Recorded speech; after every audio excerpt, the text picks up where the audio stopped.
what that is. Larry, we're live. We're ready to go.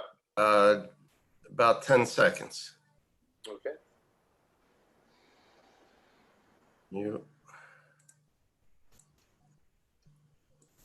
All right, we are live. All right. Good evening, everyone. The time is now 7:01. We're calling the Public Works Committee meeting to order. Today is September 1st, 2020. I'm going to start by taking roll. Sorry, guys, I thought I had everything in better order than I did right now.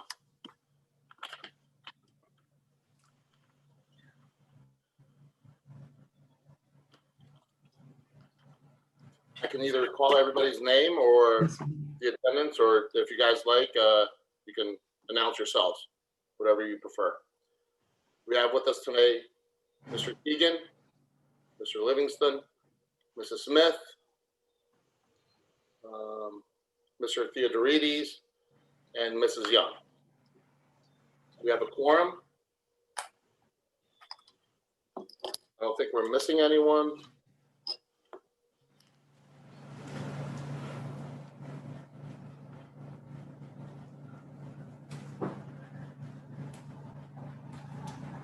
I believe that's everything. Okay. So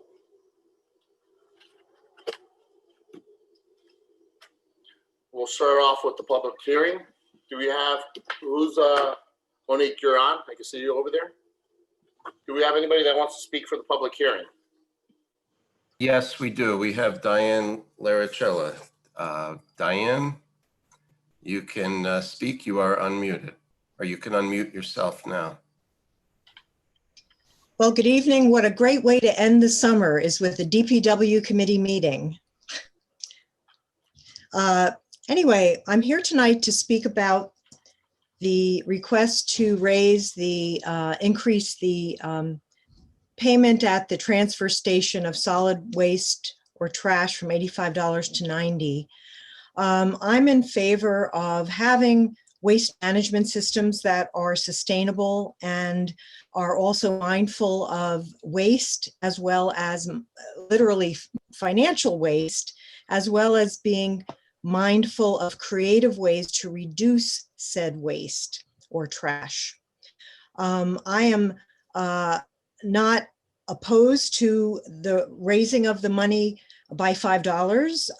Systems should pay for themselves, indeed.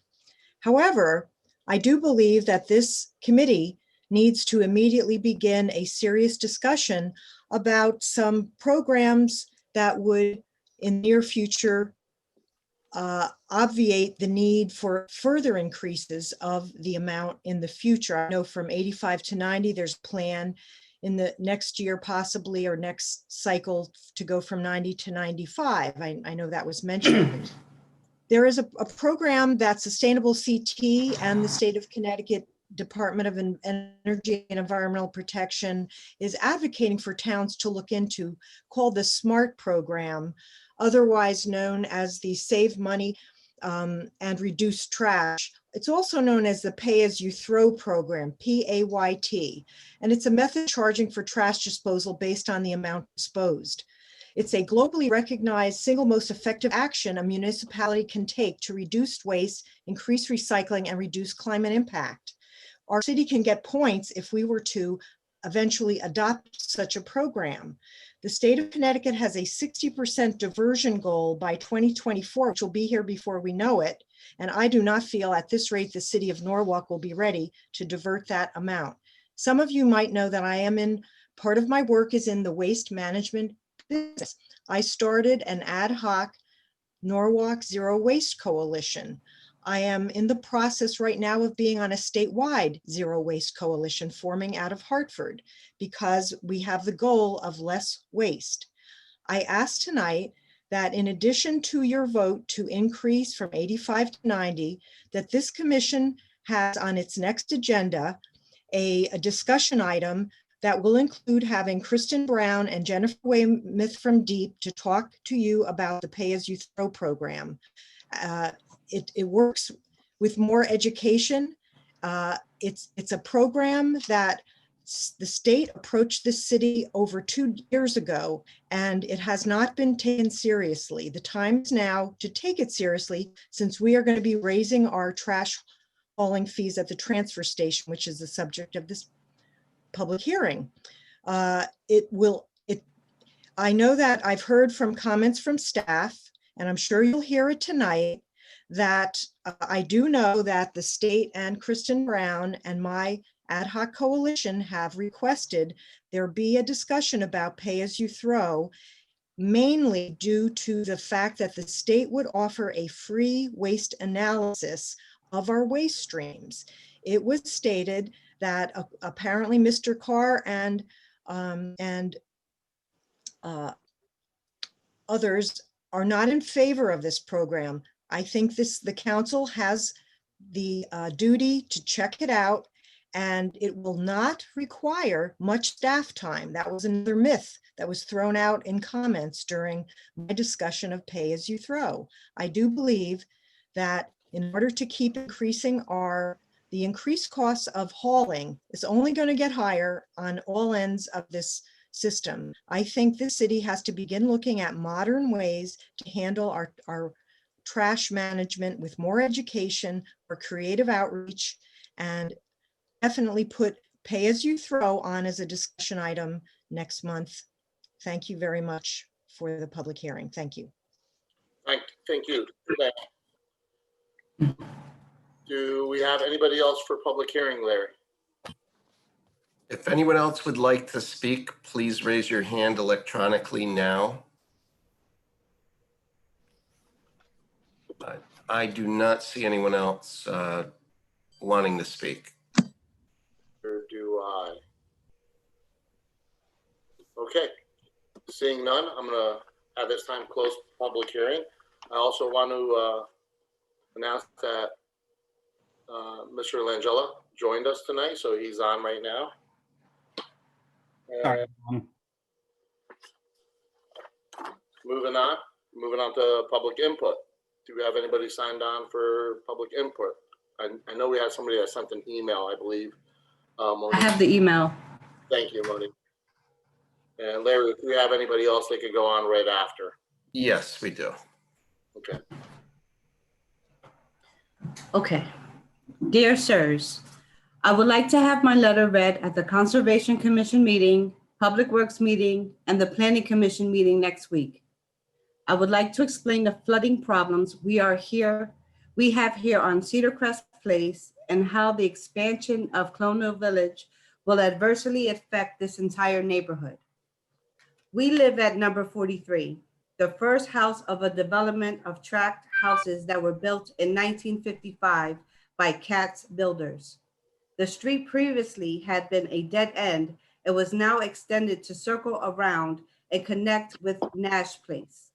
They filled the swamp and put the stream in a viaduct that runs underneath several of the houses. It dumps onto the street in front of our house. When there is too much rain, it floods the street and it becomes a lake. Building on a swamp would never be allowed today. The swamp did not go away. It's in all of our basements on this part of the street. We have been here since 1968, 52 years, and we know firsthand the flooding problems we have here. If they cut all of these old growth trees to build this expansion, where do you think the water will go that these trees absorb? 10 years ago, after continuous water in our basement, we spent $10,000 to install a French drain in our basement and installed 3 sub pumps. We then spent another $10,000 to dig around the outside of our cinder foundation, also not allowed today, to waterproof it and install footing drains, which the builder never installed. All this work will not help us if the street drains are not able to take away heavy rains, which they presently cannot do. All these tract houses built by the same builder have had 6 inches to 2 feet of water in their basements over the years. Also, when you cut these old growth trees, we will lose the wonderful canopy, which not only cleans the air quality, but provides us with much needed privacy. Norwalk has the lowest canopy cover of any town in Connecticut, and now they want to take away the only green space left in our area. The tenants that live in the village now deserve to have this wonderful space maintained so they have recreational facilities for the many children and teens that need space to play sports.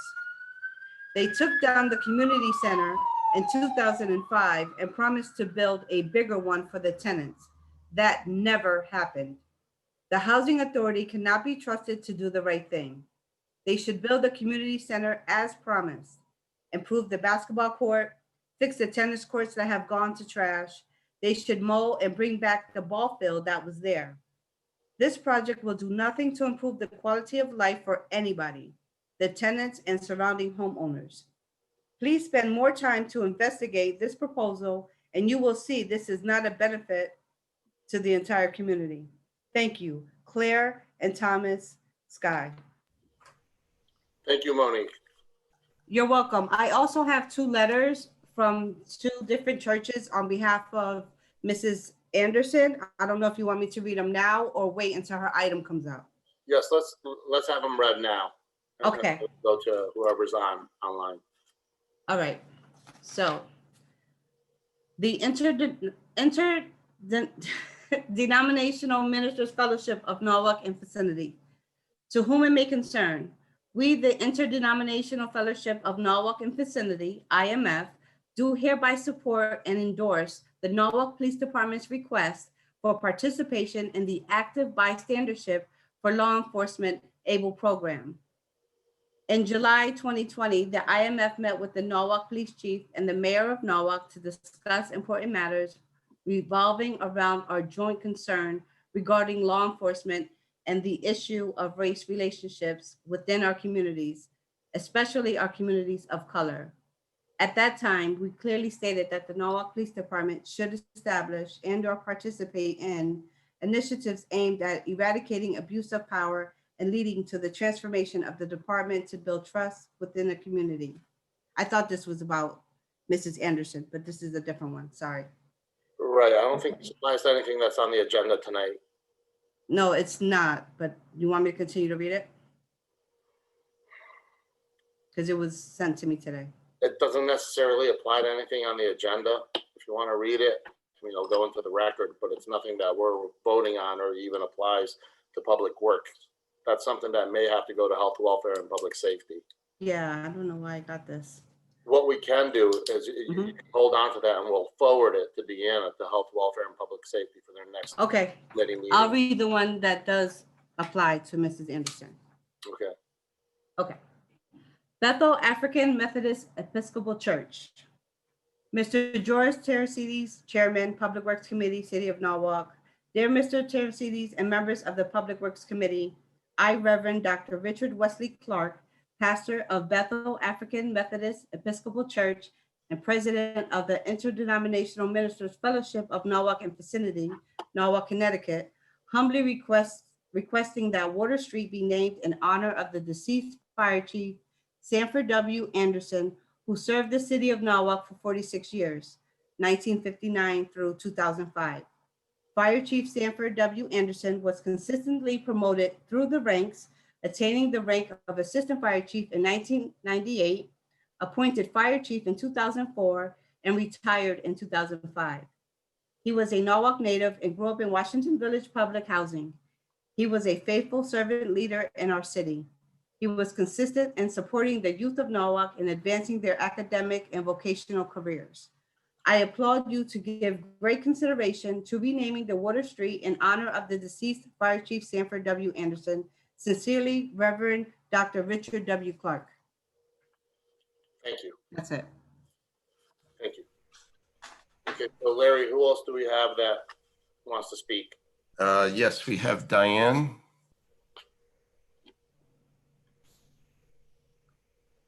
Diane Loricella? Yes. Okay. Diane, Yes. you're up. Whenever you're Since ready. Thank you very much, Chairman. Since I'm stayed around for the public hearing, I thought I'd make some quick comments tonight based on the agenda. The first is in the minutes of July 7th that were given to all of you. I asked just to correct the record to replace in the minutes after I spoke. I think it's the third line down. I stated for the record we want to replace the word rain infrastructure, RAIN, for the word green infrastructure, GREEN. And, you know, honest mistake because it probably sounded the same in the recording, but I did state green infrastructure, very important distinction. I also wanted to just request, as a member of the Mayor's Water Quality Committee and a former Harbor Management Commissioner many years ago, on your item 3A, 4A, and 5B, I will be interested in seeing whether this important walk bridge related request has gone before the Harbor Commission and, if appropriate, the Shellfish Commission prior to it going for any kind of hearing. Because of their duties under the charter. Number 9A is Emerondano was chosen as the low bidder of an on-call drainage improvement. The only reason I wanted to mention the following is because of the issue of green infrastructure. When I reviewed many of the listed actual projects for, I guess, example, I noticed as an example of project number 02190111A, which was a sediment, a sediment control project. And in the past, I have asked of Director Carr and others related to the Dreamy Hollow project and other flooding projects, what amount of the work are we first thinking of that could include a green infrastructure project? And green infrastructure, for those of you on the call, usually have to do with utilizing vegetation, natural vegetation, and other means, not the traditional underground storage tanks and hard pipe work, in order to improve and slowly have storm drainage be discharged. It is not a new phenomenon. The city of New Haven and others across the country incorporate green infrastructure in their projects. When you have a wide-ranging request, such as Emerondano will probably get approved to do, this is for almost $1 million worth of work. I would love to see what plans this department has for incorporating more than what is just going to go on in South Norwalk for pervious surfaces for the parking lot. Green infrastructure projects can be small. They don't all have to be large. So I'm hoping in the near future that every project has an opt-out clause for green infrastructure. In other words, has the city first seen whether green infrastructure could be used before going with the traditional engineering hard pan? As far as number 11 and 12, and I'm almost done. Yes, for Sandy Anderson, I know there will be a public hearing and I will speak at that time, but Sandy was a great guy and I'm so happy that the request has been made to name Water Street after him. Under the discussion items, I just wanted to state in the food scrap collection and compost program, I look forward to hearing about the status to date. But again, my question from July 7th has still gone unanswered by staff. It had to do with whether we are getting anything back from any compost back from the food scraps that are being collected. We did find out what the cost is of the hauling, and I would love to know what the cost to haul per ton is from the transfer station. Is it the same that we're paying as it's removed from Rowayton? Lastly, under solid waste report, this all has to do with waste. It is very important for us to take a look at the pay-as-you-throw program. I said a lot during the public hearing, so I won't repeat myself, but this is just the place in the discussion items where this city council and staff can begin a discussion, a serious look and discussion about accepting some free help by professionals to help us plan for the future of our waste streams. In fact, we have within the next year and a half, we will be looking at both our solid waste hauling, our transfer station, and our recycling contracts.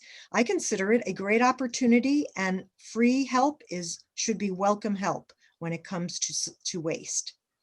And I am still waiting for 2 previous questions I asked many months ago on the contamination rate in our recycling program, and I still have not received a phone call from staff to discuss ideas for improving our recycling rates as well as reducing our costs. So I just wanted to put that on the record because time is short, life is short, and I want to make sure that my group, the Norwalk Zero Waste Coalition, and our concerns are taken seriously. So I thank you very much and have a great evening. Thank you very much, Diane. And Monique, just so you know, that was page 2 of 20, where the correction was from rain to green. It was line 3 on the last paragraph. All right, Larry, anybody else? No, we do not have anyone else. All right, seeing that we have no one else, we're going to close down, we're going to close public input, and we're going to move on. We're going to move on to new business. Item number 1, approve the minutes of the Public Works Committee meeting of Tuesday, July 7th, 2020. Do I have a motion? Thank you, Mr. Livingston. Any corrections, additions, deletions? Seeing none. Darlene, I can't see you, but you didn't chime in, so I'm assuming there's none. I actually had one, and I'm trying to find the page. It was where I mentioned, I asked the question if the project was going to be ADA compliant, and the word she has is complied, and I'm just trying to find it. I'm sorry.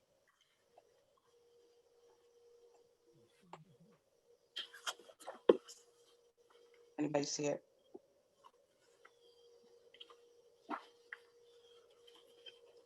Does Monique, so if we could make that correction, that would be it. I'll find the page. No problem. Can you hear me? Okay. Yes, I heard you. All right. Thank you, Mo. Got it. You got it? Yes. Thank you. That's it. All right, anybody else? Then all in favor with the corrections of the minutes? 1, 2, 3, 4. Darlene, can I take you as a yes? Yes. George? Yes. All right, then it's unanimous with the corrections. Item number 2, approve the increase of the solid waste tip fee from $85 a ton to $90 a ton set by the Department of Public Works fee schedule. Would anybody like to move the item? Thank you, Mrs. Smith. Before I see we have Jessica Palladino and Anthony obviously online here. They're going to speak on it a little bit further. I just want to add one quick comment. What we are basically doing is matching the fees that are going to be charged to the city. We're not looking to add any additional fees, and we're not looking to make money on this. We're just looking to match the fees that it's going to cost the city to dispose of this. A little bit more, and Anthony will speak on this, and Jessica will speak on it a little bit further, that we are also trying to eliminate, not really push away residents. This isn't for the resident. It's more for the commercial industry that sees it as a lesser expense going to Norwalk versus going to neighboring cities that charge a little bit more. That being said, if there aren't, well, do you want Anthony to speak on it first, or Jessica could speak on it, and then we'll take any questions? So, Mr. Chairman and members of the committee, So to keep it brief, because I know this item has been before the committee in the past, but this action before you is really to take away the incentive, as the chairman stated, from haulers in the adjacent communities to come and haul their municipal solid waste to our transfer station. So this is a two-pronged approach. The first is increasing the fee from $85 a ton to $93 a ton, the tipping fee. And then the second would be next year, increasing the fee from $90 to $95 a ton, because at the start of July 1st, 2021, the tipping fee will be increased to $95. So in an effort to not fall behind in 2021 at the $10 mark, we're trying to break in two phases now with a $5 increase, which will be only $3 behind our current tipping fee. And then in 2021, we want to match what our future tipping fee will be, which will be $95. Again, this is mainly for commercial haulers. And just to give some numbers to the surrounding communities, what they charge. Greenwich is $112 a ton, effective July 1st, 2020. Stamford's $95 a ton. Remember, we're at 85 now. Stratford's at $95 a ton, and Darion's at $95 a ton. So we're certainly not looking to make money off of residents, although most of this program doesn't apply to residents because of the 1 ton free and the pickups with the registered commercial vehicles, but the pickup trucks, excuse me. This really mainly applies to commercial haulers. So that's in a nutshell what we're considering for approval. And we think it's a good first step, and it's fair to the residents, and it takes the incentive away to haul the waste to our facility. Are there any questions? Again, we're not looking to increase the rates for the residents. As far as residential passes go, Anthony, and cars, not pickup trucks, they don't get weighed, correct? Correct. Cars, SUVs, and minivans do not get weighed. Trucks, pickup trucks, trucks with trailers, and vans do get weighed. And obviously, commercial vehicles get weighed as well. So no, residents with the SUV, passenger car, or a minivan do not get weighed. They have unlimited disposal. And Jessica, from your experience, can you hear me? I can. Can you hear From me? your experience, are you seeing out-of-town commercial businesses coming here and using our transfer station because of the? We do see them, Chairman, from time to time come in, especially the larger companies that do cleanups and hauling between Norwalk and Darien and Stamford. If they have a schedule of work, they sometimes wind up in Norwalk to dump in Norwalk because it is cheaper. Okay. So we from time to time do see commercial businesses come in and use our transfer station. Okay, so any questions from the rest of the committee? Okay, seeing none, I'll put it up for a vote. Are we doing the hands, or do you want me to call names? All in favor? Ms. Young? Aye. Aye. George? Mr. Theodore? Yes. Yes. All right, seems unanimous. Passes unanimously. Thank you very much. Moving on to item 3A and 3B. I will read those items together. Oof, everybody get ready. It's going to be a long one.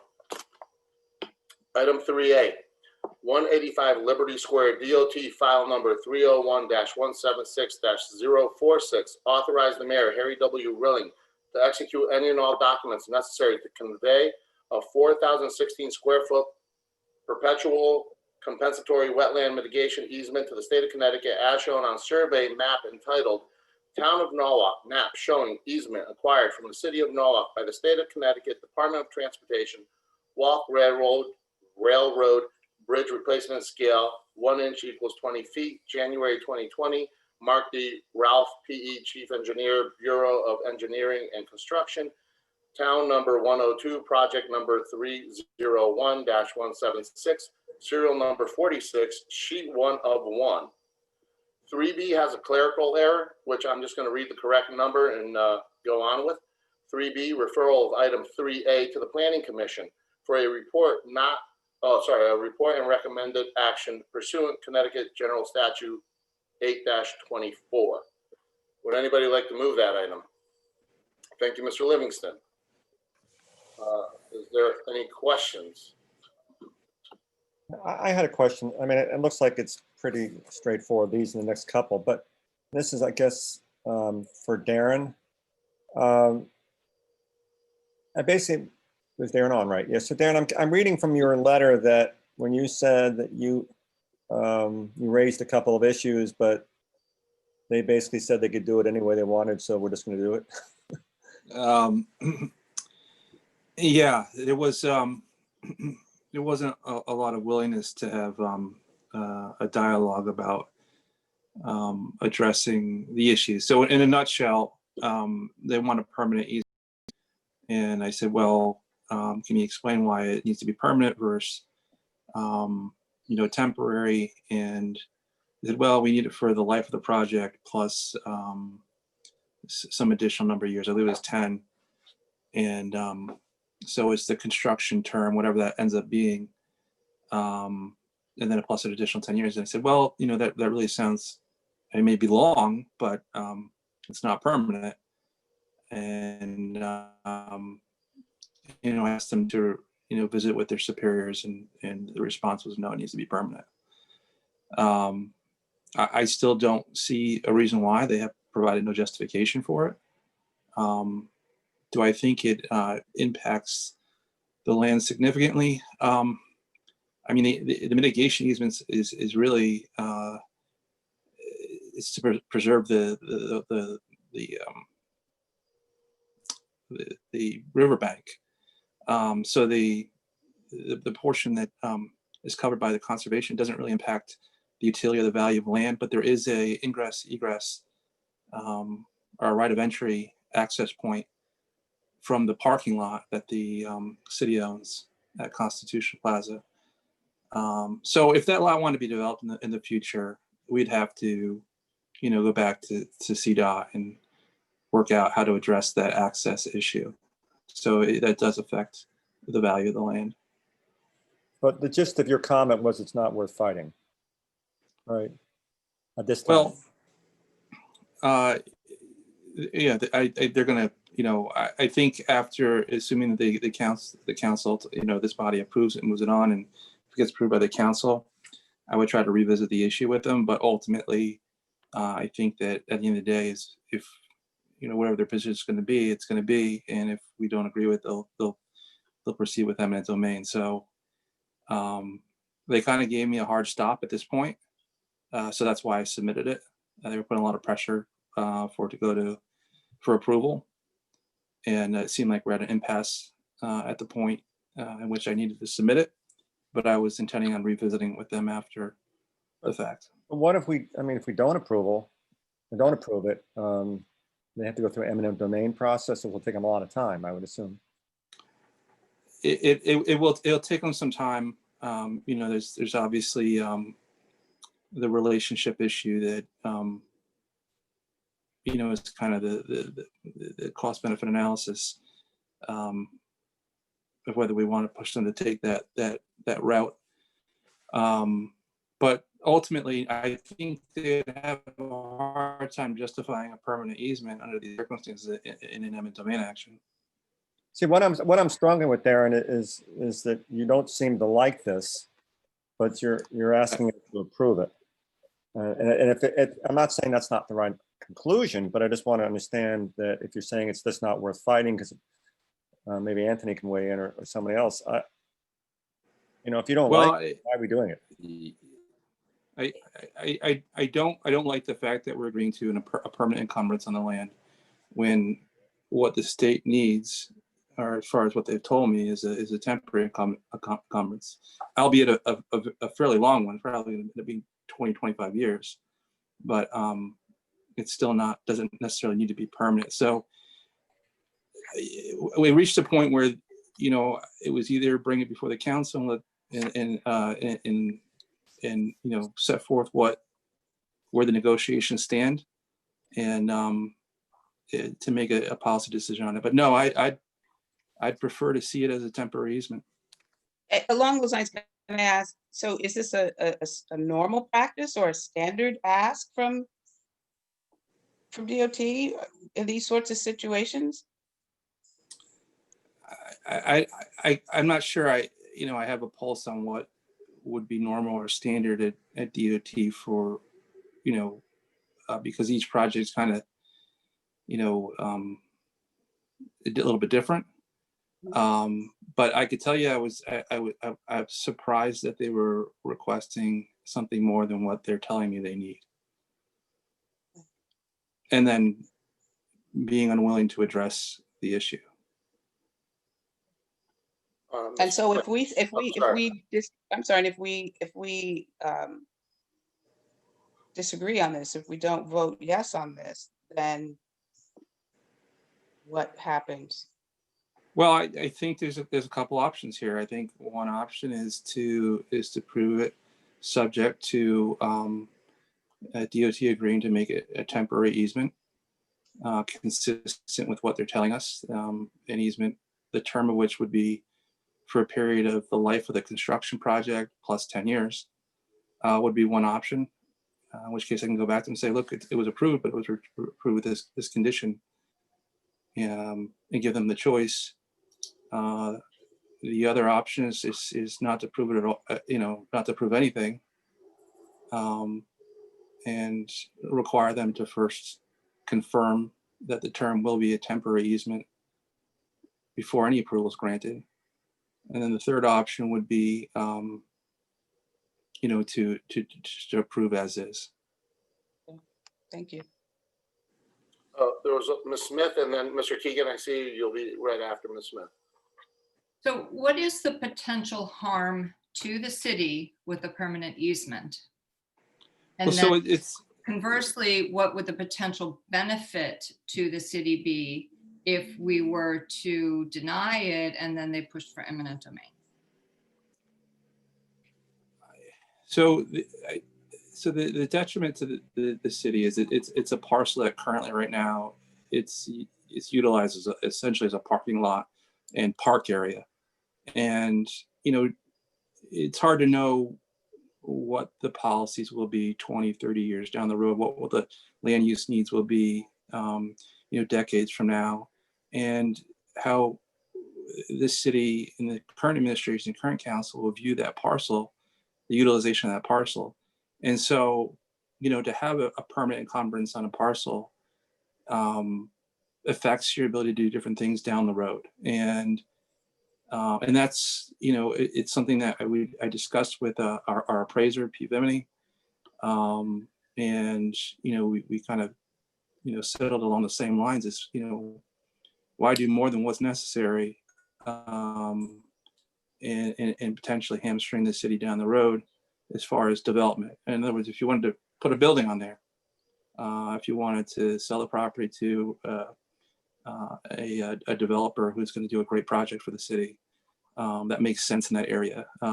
It's a very similar situation, which you run into other areas in the city where we put land use restrictions, open space land use restrictions on some of our parks, and then it's great then, and you get the baseball field and the tennis court, and it seems like what a great deal.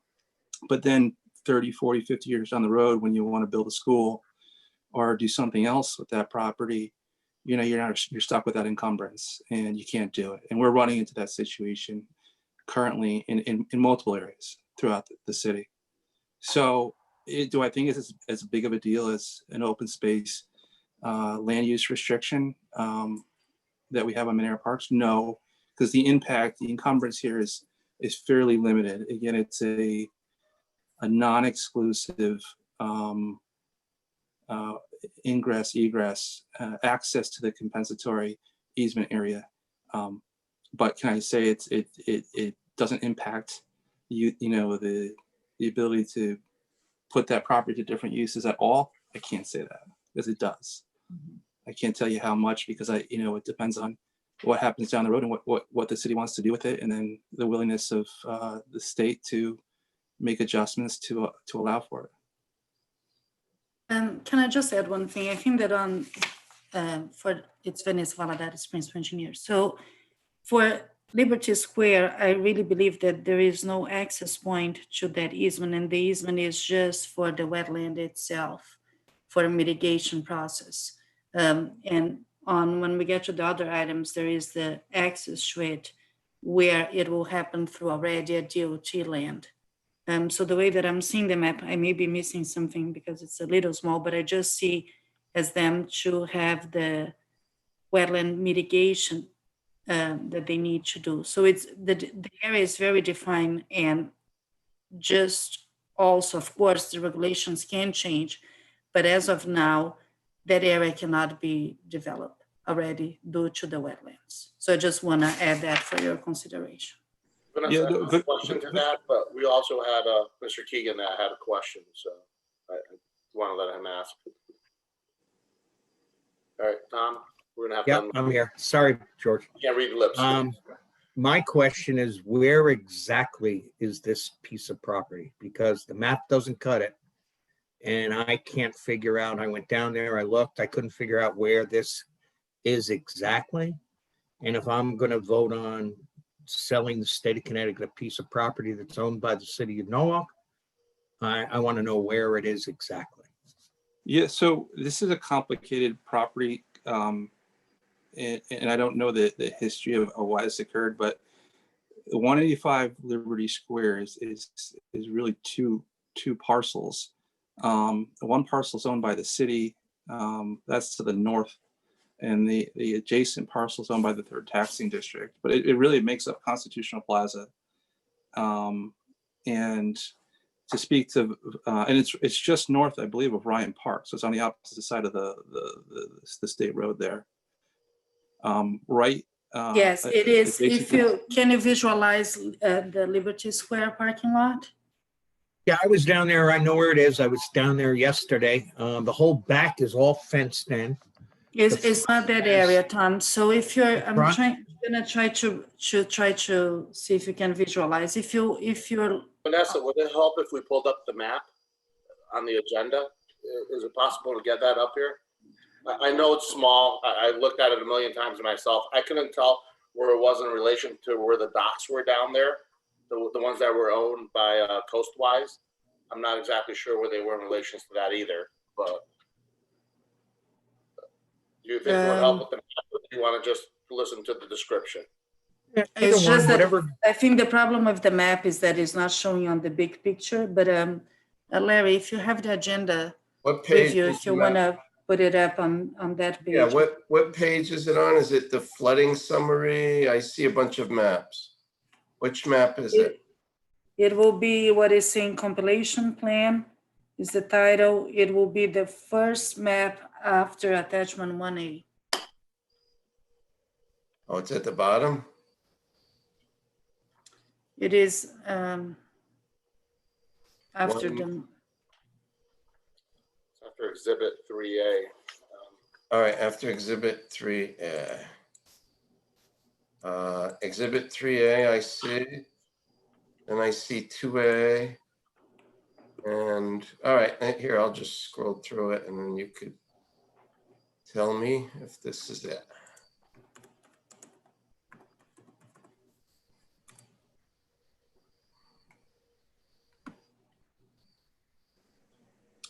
Is that it or no?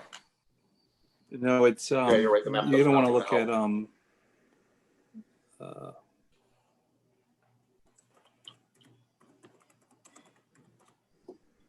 thought it was a 1A. Was it 1A? That's it right there. That's it. You just went by it. That's Yeah. Okay. That's it. Yeah. That's it right there. So See if you can rotate. Perfect. yeah, so you can see to the right, you see the parking lot where those 3 lines are. Those like little parking spaces. I see lots of lines, Darren. Yeah, okay. So Larry, let me try to drive you there. So where is the cursor? You see that those go a little bit to the left, Larry, exactly where you, yeah, right there is the end of the parking lot. Okay. Okay. So it is Now right at the edge. tell me where Seaview Avenue is, or whatever the name of that street is. It is go all the way south, Okay, so go it's down, this way. down, down. Okay, Yeah. okay, And good. if you see the road is at the end of that building there, that's Goldstein Place where you saw the fence at the end. Okay. Sure. So what if you, I'm gonna try to bring on the Google map, the aerial photo. So I think that will be easier to see. Let Sorry, me- I mean, I just, No, it's fine. I think you're right. Let me just try to the get other that. question I have is, what is this space used for now? Anything? It is just a wetland.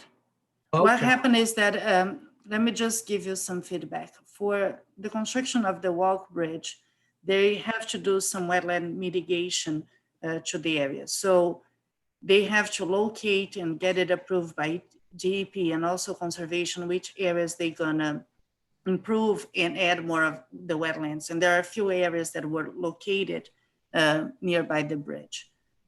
So this will be one of the first few maps that you're gonna see in the next couple of months, because they have, that's why they need the easement, because for them to be able to guarantee that they're gonna do the mitigation needed, they need to have access and a maintenance easement to those areas.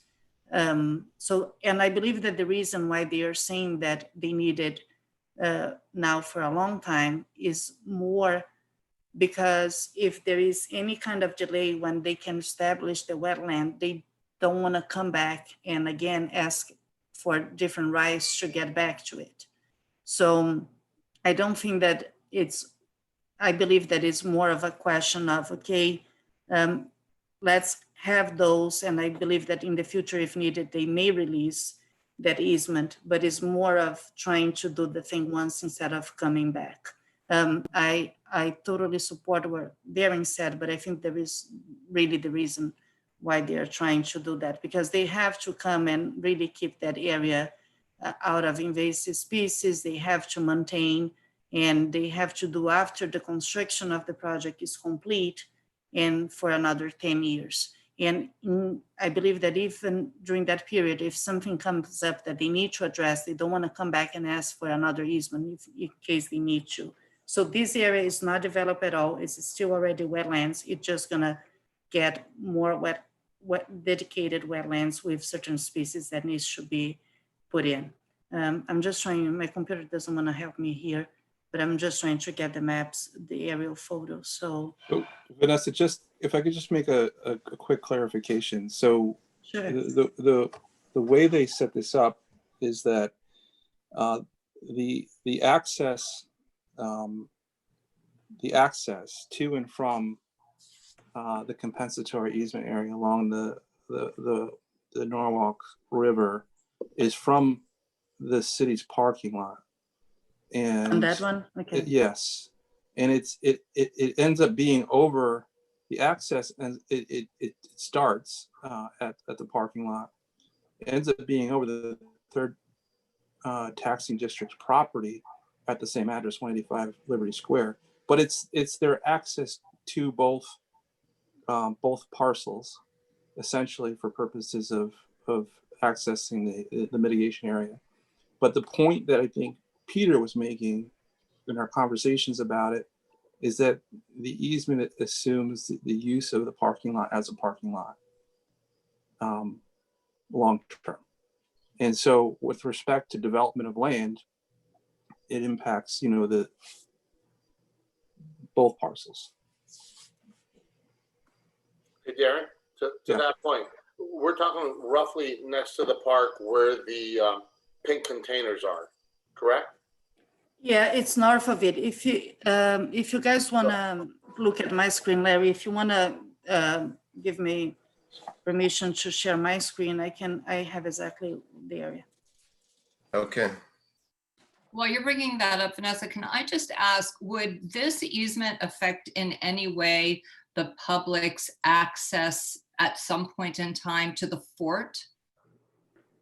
No. Because there's just some, I've heard some things, with the East Norwalk TOD public hearing about maybe potentially making that fort area some historic district or something like that. Would that be affected in any way?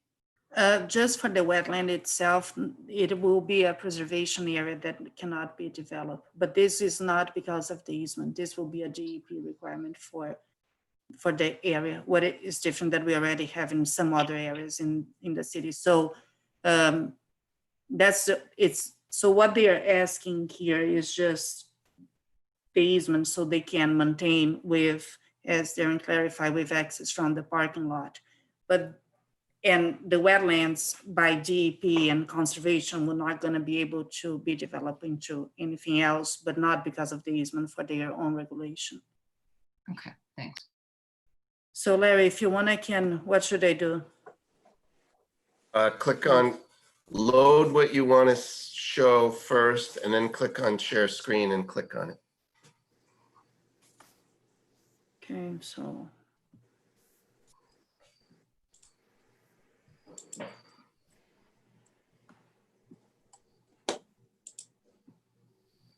Okay, can you guys see? Yeah. There you go. Mhm. Okay, so this is the corner of that map that you guys saw. Okay, and this is the area that they need access. Access note that they need the easement for the wetland. This is the wetland. So this area here is not ours. This is third taxing district. So it's this one that belongs to us.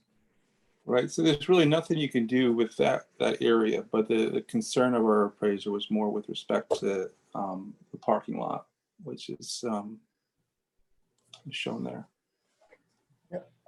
And since we're here, I just gonna so I just want to show the map of the other areas. Would you like that I do that for the Sure. other items? So Yes, we might as well show them now, because I'm sure there's going to be a couple questions on those too. yeah, let me just zoom. It's all in the same general area. So 15 South Smith.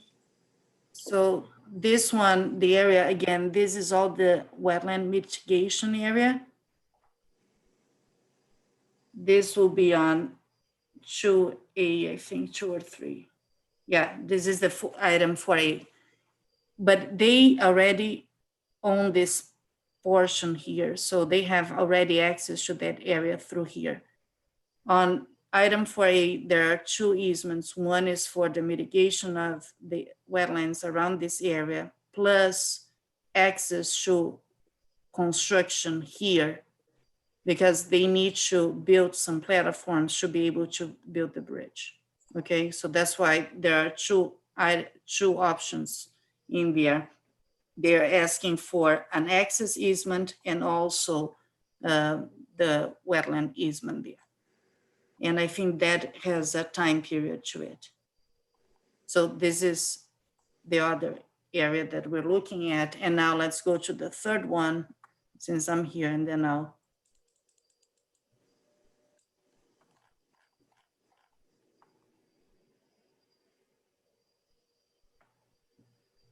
Let me zoom in.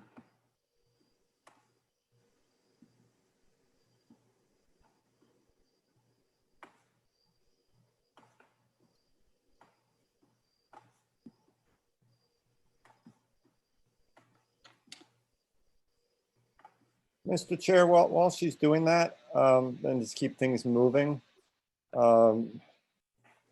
based upon what Darren has said and the experience we're dealing with over at in South Norwalk, I'd like to propose an amendment to this resolution, that it be subject to, and to Darren's language, but the 10-year, not a permanent easement, subject to the 10 years that he referred to.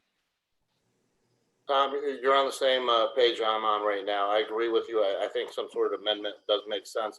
Why don't we go with his verbiage, approved to the life of the project? How do you feel about that? Well, I think Darren said he wanted it for 10 years after that. Isn't that right, Darren? Yeah, it would be, so we don't know when the project will start, but they want the easement now. So it'll be from whatever period the easement's issued until the construction is completed, plus 10 years. So it'll be, from the easement through the entire duration of the construction of the Walkbridge project, plus 10 years. All right. we'll put it to the council, we'll put it to the committee and see what they think.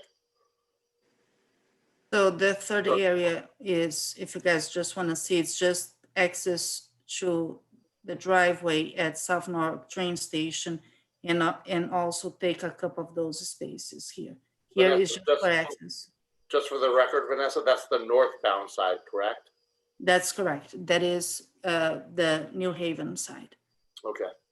So they just need the access here. The good thing about the way that we were able to change a little bit the language on this one is that we're just changing that from curb to curb their access. So it's not necessary. So we can, if in the future, if we need to change something on this driveway, will not affect that easement. And then the only thing that they need is use these 2-3 spaces here so they can have access to these tracks. Right here is the maintenance track for, so they want to try to stop park equipment here if needed and then load there. So I think I'm done with, unless if you guys have questions about the map, item I 5. can So stop sharing. yep, let's hold that on the back burner because that's item 5, and we're going to get to that. Mr. Keegan, I saw your hand. Yeah, George, maybe Tom Livingston can help me with this. Didn't we vote on giving someone an easement there for building a building? I can speak to that if you'd like. Thank you, Darren. So, yes, Tom, it's absolutely correct. It wasn't an easement, but there request on the horizon. We granted a temporary right of entry agreement over the parcel directly adjacent to the railroad driveway, so that the owner of the property who's developing the property could start, construction on its foundation, because their foundation literally one of the corners is right on the property line, so they don't have really any room to put that corner in without some buffer to encroach upon our property. And because that road is not a public road but is a parcel, it couldn't be done through an encroachment permit. Now ultimately downstream, I know that this landowner intends to come back and request a permanent, non-exclusive ingress egress easement over that driveway, and then ultimately there would be a ramp created across our property from the driveway into onto their property that accesses their parking garage that they plan to construct. But that won't affect, this easement won't affect that granting of that easement, because they're both non-exclusive easements. They just allow a public right of passage, or a right of passage over a private driveway. Thank you. I just remembered that we discussed that parcel at one other time. I just wanted to make sure it wasn't going to interfere or conflict with what we're talking about now. Yeah, no, it's a great point, Tom. We had a conversation with the engineers at DOT, and Vanessa, you'll remember, and we made them aware that there's another landowner who needs this an easement that overlays the same area, and to make sure it wasn't going to be a problem with the state, and it's not going to be. And that's why if you guys read the description of that easement is just limit from the paving area curb to curb, understanding that there is a chance if something gets changed, if we have to realign something, because a lane may be added to it. So there will be a little bit of a change on the geography of that, geometry, I'm sorry. So then that will not affect this easement as well. Mr. Livingston, I thought I saw your hand. Did you have another question? Or you're muted. No, I just the last comment. That's it. Okay. So I'm in agreement with Darren. I mean, I feel like there should be an amendment there with some sort of language. I kind of like the way you laid it out, Darren. You wanna say it one more time? Yeah, sure. I would just say approve as read, subject to the easement period being temporary for until the completion of the construction of the Walkbridge project plus 10 years. Right. I know it's a mouthful. That sounds like something right up your alley to read. Are you ready for it? Right, me? I feel like you took all the notes on that one, right? Can I just ask one thing? So just to make it clear, maybe after that period, we're gonna end up being responsible for maintaining that wetland. If we don't keep it permanent, would you guys would still also put that restriction on? But aren't we already in that position? I don't think we maintain, to be honest. You know, kind of if you go see, this will be, they're gonna increase what kind of wetland will be there.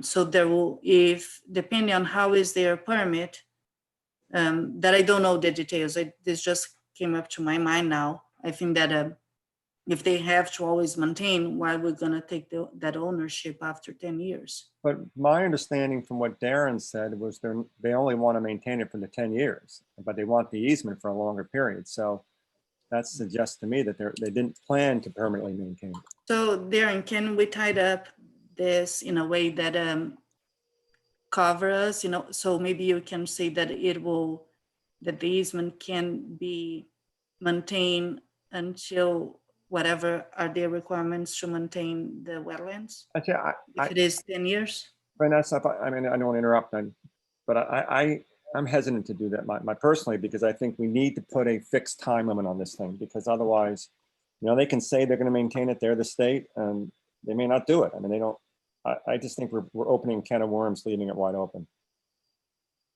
It's fine. I just my want you position. guys are aware of that. Okay. Darren, what's your thought on that? Well, you know, it's obviously it's a huge, there's a lot of resources dedicated by Public Works to maintaining property around the city, and you know, that's obviously, you know, from a policy perspective, it's appropriate to be sensitive to that. I mean, it impacts their operational budget and their staffing and resources. So, I mean, I could appreciate the fact that to the extent that, you know, this area could be maintained in the future in perpetuity by the state. I mean, that'd be a great thing. You know, and it's just, the rub is just the fact that, you know, they're requesting an encumbrance that exceeds what they absolutely require. I'm not sure it's the mountain to die on necessarily, but you know, but it you know, I think it's really a policy decision. So you would leave it as is? I advocated for the position that they leave it, they do it for the term they need it, and that's it, with the idea that we should have as many doors open in the future as possible for land use, not being able to understand what those needs will be, and having seen it impact decisions on other parcels while I've been in I the city. understand the benefit of having the DOT take full responsibility for the wetlands and maintain it. Where it is and its proximity, I don't know if there's somehow down the road maybe going to affect the parking lot area or whatever development is going to go on the other side of it, because once that property is done being used, I'm sure it's going to go up and somebody probably will have an idea of what can be done there. I'm kind of on the fence with that, as much as I would like to pass off the maintenance and responsibility of the property of the wetlands specifically. I don't want it to impede or stop any possible positive development for that area. Dave, I know you're not on the committee, but I saw your hand up if you had a question. Yeah, I just a quick question, Mr. Chairman, just on also the impact to the parking lot. That parking lot has come under a lot of scrutiny over the last few years, and you know, it becomes, if there's a permanent easement into that property, then it impacts the parking lot as well, doesn't it? I mean, because that's their direction. That's part of the easement, is coming in through that parking lot, correct? The nature of this easement is such that that I don't see it, the use by the state of that parking being of any magnitude that's going to cause a problem. Okay. I think that the real issue is because their access point to the conservation easement area is from the parking lot. It presumes the use of the parking lot in perpetuity as a parking lot and not as, you know, potentially some other use. And, you know, downstream, if you know, it's desirable to make some other use of it, it's going to come up in a title search and it's going to present an issue. Now, how significant of an issue? It may be relatively insignificant. It may be relatively easy to deal with. It may delay a project. It may cause a project not to occur. I think that the likely is you know, is that you know, it's going to come up in a title search and it'll probably work itself out, but it's probably going to delay it while we address, you know, some sort of either release of the encumbrance or you know, move the location of the encumbrance. Okay, thank you. Yeah, I hear what you guys are saying. I'm in agreement. It needs to have I think it needs to have an expiration date. So. I'm leaning towards that. I'm a little more comfortable with the date set to it at some point. And once again, it is going to go to the planning commission. They're going to get to weigh in. So we'll have a fresh perspective on that. And also, I'm sure they're going to have a couple of opinions and questions to ask. And then by the time it gets to the full council, we can all really absorb what's been said tonight before we do pass it through the council. That being said, what's everyone comfortable with? Do we want to see a time frame associated with this? Do you want to leave it as is? I want a time frame. Time frame. Definitely time frame. Time frame. Again, Time frame. by the time it gets to the council, we may have a completely different perspective. And You know, also get feedback from the state, no doubt. So, but I think Yeah, no, I'll reach out to the state. going in, I mean, I think we ought to ask for what we want. Right. okay. All right. That being said, how do I read this? Yeah. Or do you want to? George, just ask for a vote on the proposal as amended, as amended by Darren. All right. That sounds good to me. So item 3A and B put to a vote as amended by Mr. Callahan. Everyone in favor? Aye. Thank you, Darlene. George? Yes. Okay. All right, great. Thank you very much. It's unanimous. Moves forward as amended by Mr. Callahan. All right. Going on. Look, we're only on number 4. We have plenty tonight. I hope everybody brought their energy drinks with them. 4A, 15 and 60 South Main Street, DOT file number 301-176-012B. Authorize the mayor, Harry W. Willing, to execute any and all documents necessary to convey a 633 square foot perpetual compensatory wetland mitigation together with 8,579 square feet access easement to the state of Connecticut as shown on survey map entitled Town of Norwalk Map showing easement acquired from City of Norwalk by the State of Connecticut, Department of Transportation, Walk Railroad Bridge replacement, scale 1 inch equals 40 feet, January 2020, Mark D. Ralph P.E., Chief Engineer, Bureau of Engineering and Construction, Town Number 102, Project Number 301-176, Serial Number 12B, Sheet 1 of 1. 4B, referral of item 4A, sorry, clerical error correction. Referral of item 4A to the Planning Commission for a report and recommended action pursuant Connecticut General Statute 8-24. A lot of words. We can't cut these down in any way. Do I have a motion? I'll work on it. Would anybody like to make a motion? I saw Mr. Keegan saying first. Thank you, Mr. Keegan. Any discussion? Just We to said it all the confirm, last time around? Sorry? just to confirm, Mr. Callahan has no concerns with this one. It's actually this. It's the same. It's the exact same issue as with 185. As with this one, it's again, that they're requesting a permanent easement, where, from what they're telling me, only a temporary easement is necessary. Same exact parameters, life of the construction plus 10 years. So that's gonna be the case on Monroe Street too? Monroe Street's a little different. Okay, so, A different type of easement. The first two are mitigation easements, and the last one is a temporary construction easement. So I can get into the difference. Mr. Chair, I propose that this one be amended as we just amended the other one. Tom, before we jump into this one, before amending it, I want to discuss this a little bit further. This is the one that runs along the front, or sorry, along the water side of where the wastewater treatment plant and the leaf dump station is.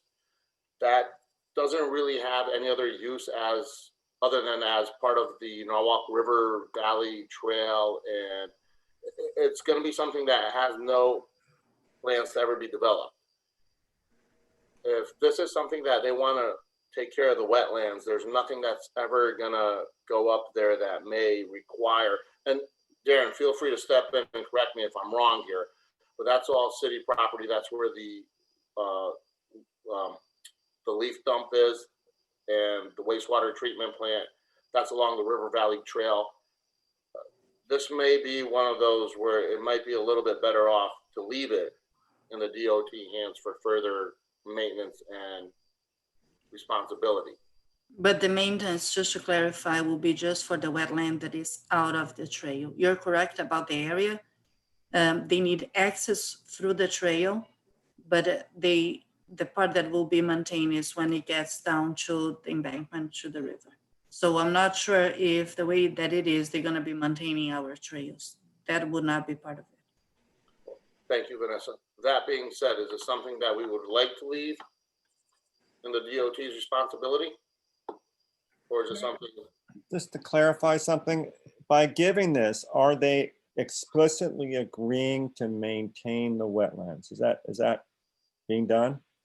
I believe that it is their requirement for their permit that they need to do the mitigation and maintain for X amount of time. So that's why before I said it would be good to see if, depending on how it is their permit, if that responsibility will not going to transfer back to us. But from what Darren clarified, he said no. They said that it will be from the construction, the full length of the project plus 10 years. So my suggestion will be that we should do both exactly the same. And then it is exactly the same reason that they are requiring those easements. And then if we find out that they're gonna need it for a longer time, we can come back and address that before it moves to Common Council.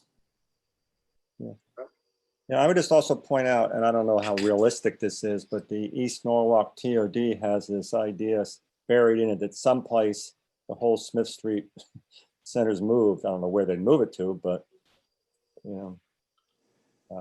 don't want to limit the ability to be flexible there. I hear your point though, George, but that is. I felt like that was one of the areas where the city would have saved the money on the maintenance and the time, not just the resources, money and time on maintenance.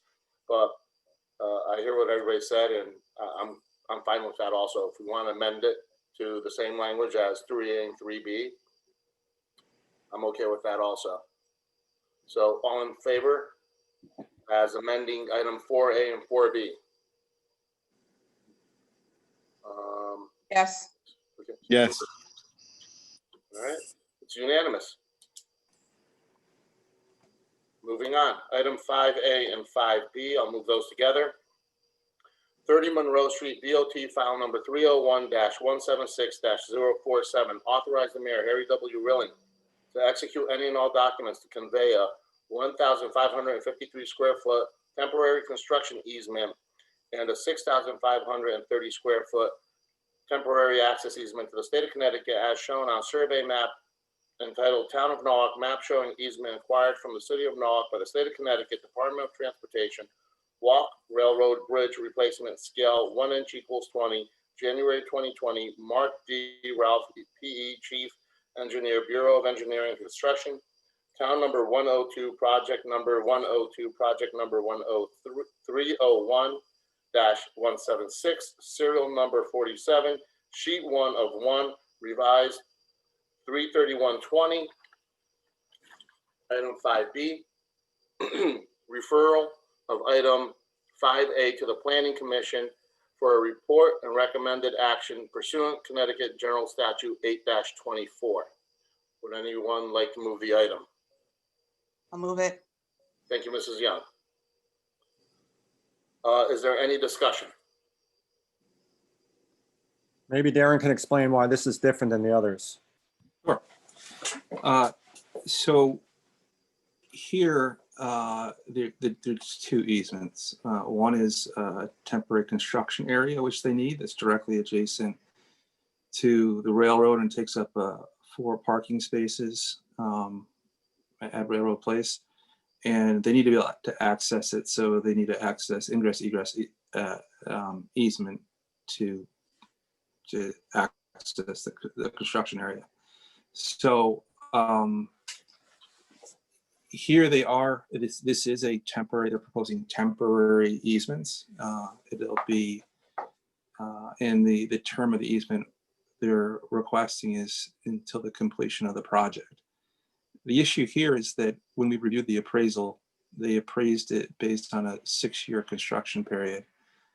And when the appraiser and I looked at it and said, well, you know, they're going to get the easement now. We don't know when they'll commence construction. Project could get delayed for a few years or more. The easement's still going to exist on the property. And then, you know, they may project that the construction period is 6 years, but it could end up being 10 or 12. Not that, you know, you don't know how construction is going to unfold and what delays there, you know, ultimately will be. So given that the possibility that the term could be in excess of 6 years, we said, well, maybe you should, you know, limit it to 6 years and we can come back and ask for more money. If you want it for this kind of a temporary term, but not being specific about the number of years, then perhaps there should be additional value attributed to the easements. And so I proposed this to them, and it didn't really go anywhere. But that being said, I got to be honest with you, that what they're offering for these easements is, both in my view and our appraiser's view, is very favorable. So it seemed appropriate, given when we read the appraisal, that one of the assumptions used was a 6-year period, that we should at least make the ask as a matter of due diligence. But I don't think that at this point it's a real good reason to push back on the DOT. It might result in some hard feelings. But I did want to point out that it was part of our due diligence review. We made the ask, and I feel less strongly about this than I do about the other ones. Darren, this isn't going to disrupt any of the normal traffic going to the South North train station, is it? This easement? Well, I mean, they're going to be, you know, driving construction vehicles in and out of the area to access the construction site. I think the reality is that they may be doing construction there for 3 weeks or 3 months, some fairly short period of time in comparison to the overall length of the construction project from, you know, start to end. So, you know, we may feel some impact, but it's not going to be a 6-year impact. It's going to be rather temporary in nature. And not completely shutting down the entrance. I know there's a second one on the far side, but will this completely close the entrance at points, or? They have never indicated that that was their intention, and the way the easements are written, they're not allowed to do that. They will have to come in front of us to ask to close that. And also, usually they cannot access the tracks between trains. So most of the work always happen at night, unless there is something more specific. So although we're gonna see increase, definitely on the traffic there, we don't think that will be substantial. Plus, it's not that many.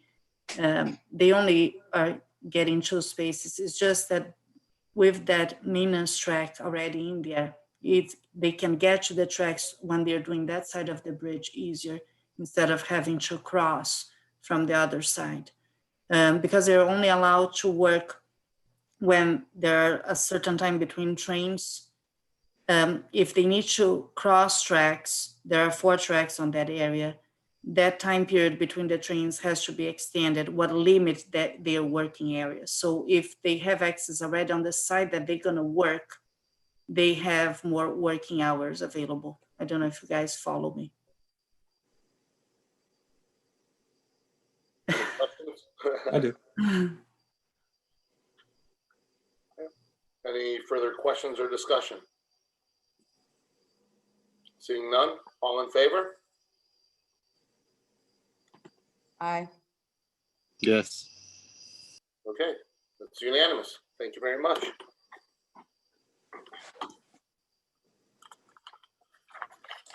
Let's see, I'm gonna move items 6A and 6B together. Authorize the mayor, Harry W. Rilling, to execute an agreement with Titan Enterprises, Inc. for project TMP 2020-1 ADA access and sidewalk replacement at City Hall and the Health Department for a sum not to exceed $215,775, accounts noted. 6B, authorize the Chief of Operations and Public Works to execute orders on the contract with Titan Enterprise, Inc. for project TMP 2020-1 ADA access and sidewalk replacement at City Hall and Health Department for a sum not to exceed $21,577.50, accounts noted. Would someone like to move the item? Thank you, Mr. Keegan. Any discussion? I had one question. You know how some of those tiles, concrete tiles in front of City Hall are a little loose or broken? Will they be repaired in this project? This is Mike Yosak. Some of them will, Tom, in the from like in front of City Hall, those pieces will be repaired, and the pieces you walk across the parking lot there where the trees used to be, those tiles will be replaced with concrete sidewalk. Right. Thank you. Any other questions? Well, I personally, I'm happy to see this going forward. I know we've had discussion about this in the past, so it's good to see it coming along and getting done. Mike, is this going to address any of the heating issues we've had in the past? This project will replace the railings coming up from East Avenue along the walkway there. They'll be brought up to current ADA standards. Also, the walkway along City Hall there from the bus stop up to City Hall, that will be addressed. And also in this project, we'll be doing two ADA crosswalks, one on William Street in back of Nathan Hale's school, and another one on Union Street. So those are the things that this project will address. Awesome. All right. Thank you very much, Mike. Any other questions? Seeing none, I'll put it to a vote. All in favor? Yes. Yes. Anyone opposed? No. Any abstentions? No. All right, it's unanimous. Thank you very much. Item 7A and 7B. I'll move those together. Authorize the mayor, Harry W. Rilling, to execute an agreement with Safety Markings, Inc. for project TMP 2020-2, proposed pavement marking symbols and legends at various locations for a sum not to exceed $128,935, accounts noted. 7B, authorize the Chief of Operations and Public Works to execute orders on the contract with Safety Markings, Inc. for project TMP 2020-2, proposed pavement marking symbols and legends at various locations for a sum not to exceed $12,800, Accounts noted. Would anyone like to move the item? Ms. Young, thank you. Your box lit up. Oh, Thank you very much. Is there any discussion? Questions? Mike, do you want to just tell us a little bit more about this project? I know you brought up it's going to be a union. Well, I'll just let you tell it. Oh, sure. This is some of this will be for our center line striping, crosswalks, regular maintenance, regular upgrades on our streets as needed. And there's also money in here from the for bike walk activities like sharrows and upgrading or bike lanes and stuff like that. So one of the projects here will be upgrading the striping on Strawberry Hill along with the bike lanes. So that's one that we have identified already, and there's several others that'll be on target. And we worked with Safety Markings Inc. before. Yeah, Safety Markings generally does most of our striping. They were the only bidders on this job, and they've been doing our they've been bidding our work for a very long time. They do a job for most of the contractors in this area. Awesome. Any questions? Seeing none, I'll put it to a vote. All in favor? Aye. Yes. Great. Anyone opposed? Abstentions? Seeing none, it's unanimous. Thank you very much. Moving forward, item number 8, authorize the mayor, Harry W. Willing, to execute a 4th amendment to the August 28, 2007 agreement for professional engineering services between the city of Norwalk and the Caesar Associates PC regarding the East Avenue reconstruction project for an amount not to exceed $91,000 in accordance with the attached scope of service dated July 27, 2020. Accounts noted. Would someone like to move the item? Thank you, Mr. Lanzella. Thank you. Is there any discussion or questions? All right, I'm going to pass it off to Anthony to just give us a quick breakdown of the project. Yes, I Mr. think I Chairman. can add. I'm Yep. sorry. No, go ahead, Vanessa, go ahead. So as you guys are aware, we have RD Caesar as the designer for the East Avenue project since 2007. So we believe now there is some light at the end of the tunnel that we're coming to an end to that design. This task order, it will be to address the underground utilities. As you are aware, we decided we are funding the underground utilities from 4 Point all the way to Olmsted. And the portion that we still need to finalize the design are all the service related to that area. So we have already 90% of the design for all the infrastructure that will be built by DOT under the WALK program. But we have now to really finalize how we're going to bring the new service that now is all aerial to every single house. So we are engaging him again as a task order, first because he's very familiar with everything that is happening on the road. Second, because he has all the coordination that needs to be done, not only with Third Texting District, but also with Altis and the other Frontier and all the other communication service utilities that are in the area. So that's pretty much the majority of his scope. Another item that is part of the scope is, as you guys are aware, if the village district will have some design guidelines that has to be incorporated to East Avenue, we want to have its own, let's say, statics in that area. So that's the other part of his task. It will be to really make that as the design for that. We have already kind of what has been picked, but we need to put that in on a drawing. So I'm happy to answer any questions. Any questions? Okay, seeing and hearing none, I'll put it to a vote. All in favor? Aye.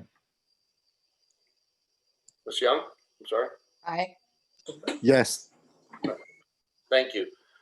Seems unanimous. Any opposition? Anybody oppose? Okay, that's unanimous. Thank you. Moving on, item number 9A and 9B, I'll move together. Authorize the mayor, Harry W. Whirling, to execute an agreement between the city of Norwalk and M.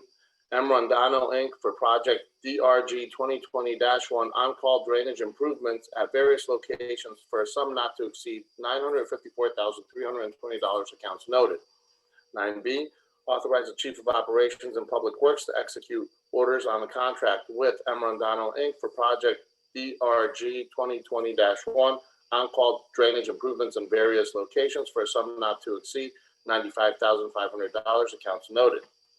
Would anyone like to move the item? Thank you, Mr. Keegan. Any discussion or questions? Anthony, do you want to just tell us a little bit about it? Sure, Mr. Chairman. This is a very interesting contract. So I commend the engineering staff for having the foresight to develop this contract. So in summary, during our annual paving management program, oftentimes the storm sewers are investigated and or need necessary repair. Those repairs are typically covered under the annual paving contract underneath our program. What we've learned and now we're accounting for is obviously if the contractor who's doing the paving needs to stop and dig down and repair a storm pipe, now that's going to impact the paving schedule at some point. And we've learned that there's a lot of the infrastructure that does need replacement. And again, kudos to engineering for doing this right, because it's one of the very few municipalities I've seen that when we do a road, typically, I'd say more than 90% of the time, we go from the ground up, right? So we investigate the storm sewer, the sanitary sewer, we make the repairs necessary. We inform the adjacent municipalities or utilities, of any capital improvements so they can get in there. We do curbs and sidewalks and then we pave. I mean, that really, as opposed to dealing with these issues as they come up for emergencies. So this contract basically takes out the storm sewer work that's typically covered under our paving and will allow the contractor to go in advance of the paving to make sure that everything's repaired, replaced. Potentially some of the storm pipes could be upgraded. So if it's a 15-inch pipe now, it could go up to an 18-inch. Engineering will tell us that.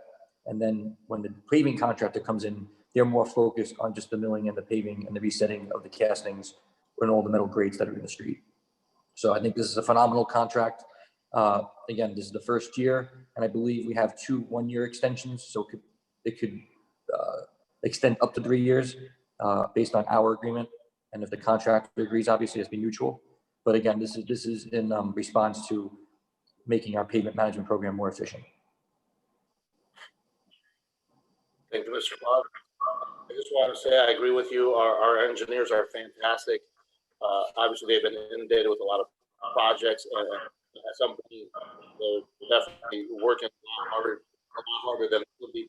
We really do appreciate all the hard work they've put in. I think this is a great idea. Anything that helps streamline the project and make it a little bit smoother, go along a little faster, would definitely be much appreciated.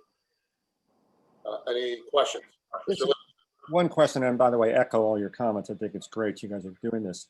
My question has to do with the contractor. I mean, he's a lot lower than some of the other ones. Have you worked with him before? Do you know reputation and all?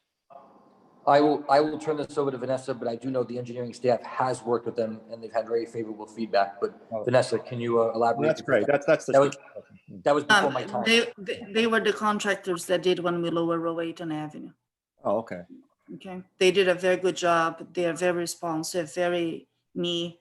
Plus, they did a lot of other drainage projects in the city. They are very good in drainage and water, sewer projects. We are very familiar with them. To be honest, we're extremely happy that they came as the lower bidder.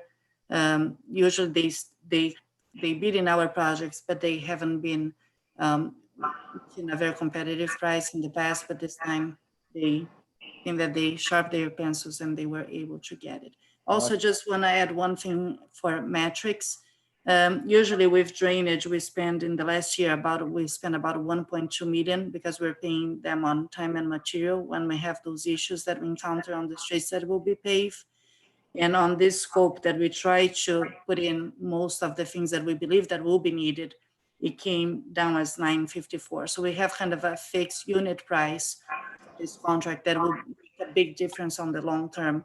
Also, this means that if we have extra money on our paving contract, we can get hopefully more streets that can be paved with the same budget. That's terrific. Thank you. Okay, any other questions? All right, seeing none, I'll put it to a vote. All in favor? Ms. Young? Yes. George? Yes. All right, Yes. all right, seems like everybody's a yes. No one opposed, no abstentions, passes unanimous. Thank you. Item number 10, authorize the mayor, Harry W. Rilling, to execute an agreement between City of Norwalk and Hanman Kirby LLC for on-call surveying services. The agreement is for a period of 1 year at a sum not to exceed $120,000 with an option to extend 2 additional terms for 1 year each. The council noted. Anybody like to move the item? Thank you, Mr. Livingston. Okay, Mr. Chairman, just a little bit of background for this contract. So again, this is on-call surveying services. It's a professional contract, professional services contract. The engineering department is completely inundated with work, particularly in the areas of assisting recreation and parks now and collaborating with their engineering projects, TMP, and our paving management program, which continues to grow and drive. Also our curb and sidewalks. So this contract serves solely to have the surveyor, a consulting firm, go out in advance of these projects, identify issues, and assist our in-house surveyor with getting more production and being more efficient. Again, we're always adjusting, always evaluating, and we were a little bit behind this year due to the immense volume of work, and that's the truth. But again, we are getting it done. But this surveying services contract is a very good contract. Sometimes there's areas or there's locations that are very difficult to survey, or our surveyor might be tied up with something else. When I say surveyor, our in-house surveyor. So this is a great contract. Again, kudos to engineering.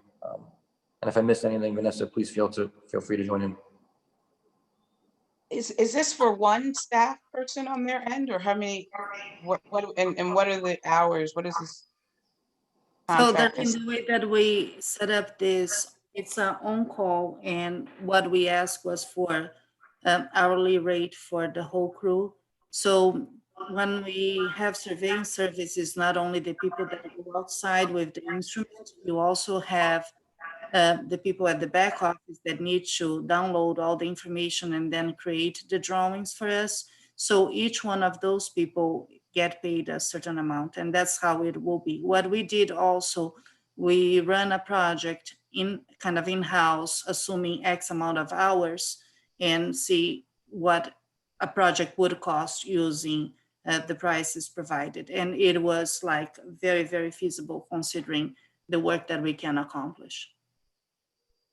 And for the other consecutive years, if you choose to use them again, are we looking at the same rate, or will it be prorated, or based on the amount of work that you think?